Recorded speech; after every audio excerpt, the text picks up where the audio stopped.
Hey ladies and gentlemen, my name is Jessica and I'm with simplytwilight.com and I'm here with Kim from Boys Anonymous and my wonderful site partner Megan, as well as a few Twilighters, and we are here tonight to talk to and discuss music from Secrets and Stereo's Josh Ryan. Josh, it's great to have you here. I know we have a bunch of questions to ask you. We found you through YouTube, amazing as that sounds, because, you know, these days you can find everything on YouTube. And we've all come together because we've fallen in love with a song that you did. And we're here today to talk about that. So before I continue rambling, I know I have a whole bunch of questions of my own, and I know a bunch of other people have a whole bunch of things they'd like to say. I'm going to hand it over to my site partner, Megan, and she's just going to get a little bit of background info from you. Hey everyone, before I ask a question, I want to ask Josh to tell us a little about himself. How's everyone doing? Thank you guys for having me and for coming and being a part of this. A little bit about myself. Well, as you can tell by my accent, I am from the South.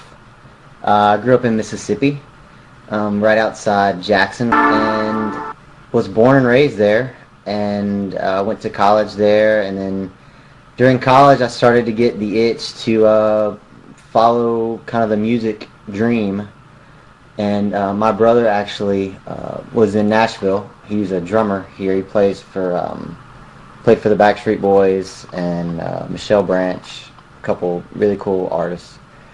So he kind of had some connections already, so that's kind of how I got started there, and about 3 years ago I moved up here for good and began doing the Secrets and Stereo thing, and that's what's brought me here to you guys. That's great, that's awesome about your brother. This question would be for you. Could you tell us a little about some of your songs that have been featured in TV shows? The first song that I ever had was it was a song called Happy, and it was featured in an MTV show called Engaged and Underage. I don't know if anybody knows what that is, but it's kind of a smaller show, but that was like my first show, and that was a big deal for me. That was like 2 years ago. And since then I've had over 30 placements in TV shows and film and advertising. I had two songs in The Hills, which probably know that one. Yes, I had one in Young and the Restless. I see you, Kim. I had one on Young and the Restless last week. That was Happy as well. And I've had one on The Real World, Sydney. Private Practice, Grey's Anatomy.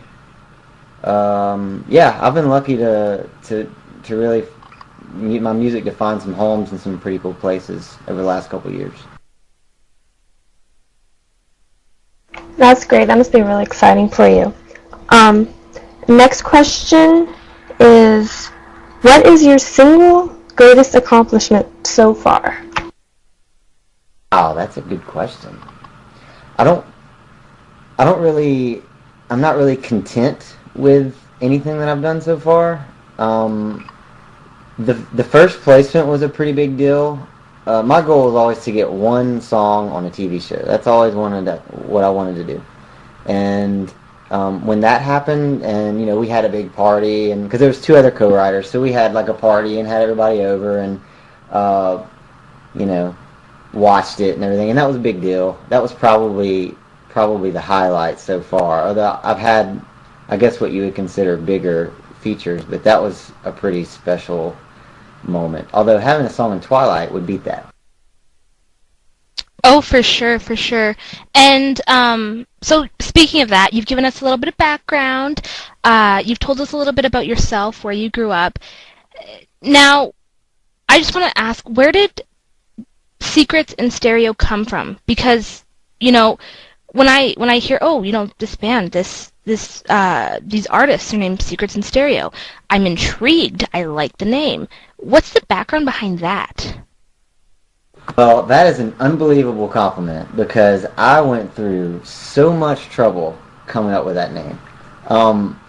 I had another name. Well, first off, for anybody that doesn't understand, I have other musicians that play with me, but it's pretty much just me. It's kind of that whole dashboard confessional thing. It's just me as the artist, but I kind of use a band name just because it was easier.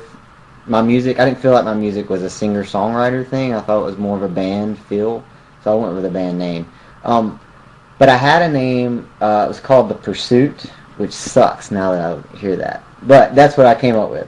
And there was a band in the UK, and they contacted me and said, you can't use that. We've already got it. So that was a rough day. So it took me probably a month, and I just went through so many names. And I finally came up with that one, and the basic idea behind that was I felt like, it's funny as songwriters and artists, you write all these things that you would never actually tell someone in a conversation. They're secrets, and you just blast those for anybody to hear, in stereo, so to speak. So that's where the name came from, and it kind of seemed to fit, so that's what I went with. And it does fit. I would not lie to you at all. I absolutely love it, and when I hear it, you're right. When you hear, a band such as Dashboard Confessional, it just it draws you in. It intrigues you. You're like, what is the music behind this name? So yeah, honestly, I absolutely love it. And speaking of your accomplishments and what you want, you did mention Twilight, and that's what we're here for. Obviously, is Twilight, because we're doing this on behalf of a couple of Twilight fan sites, and a little bit background behind how we found you. Basically, a whole bunch of different people talk, and another girl, Kim from Twilighters, she gave a whole bunch of us an email, and she was like, you guys need to listen to this song right now. It'll blow your mind. It's absolutely unbelievable. And in this email, that's what she wrote, and so we went and I listened to it, and first line, I was like, oh my gosh, okay, repeat. Wow, this is really good. And I just kept on listening to it, and then I was like, okay, well, I need to get other people listening to it. And then I was like, okay, I need to go to the Secrets in Stereo website. I need to find out a little bit more about these people that are behind this awesome song. So that's how it came to me. And before I knew it, I was like, okay, I need to have it on the site. I need my fellow friends in the Twilight community to hear it. And everybody that I've talked to nobody has ever had a single bad thing to say about this. In fact, when people listen to the first line, second line at the most, they're like, I'm hooked already. I need to listen to it again. And I have people belting out lyrics to me and saying how much they've fallen in love with it. So we're going to talk a little bit about the song that I keep on referring to, and that song is called Again. And that's a song that you'll be hearing in and out throughout this interview. And so we're going to get the info on that song and how it came to be so popular in the Twilight fandom. So you want to tell us a little bit about it?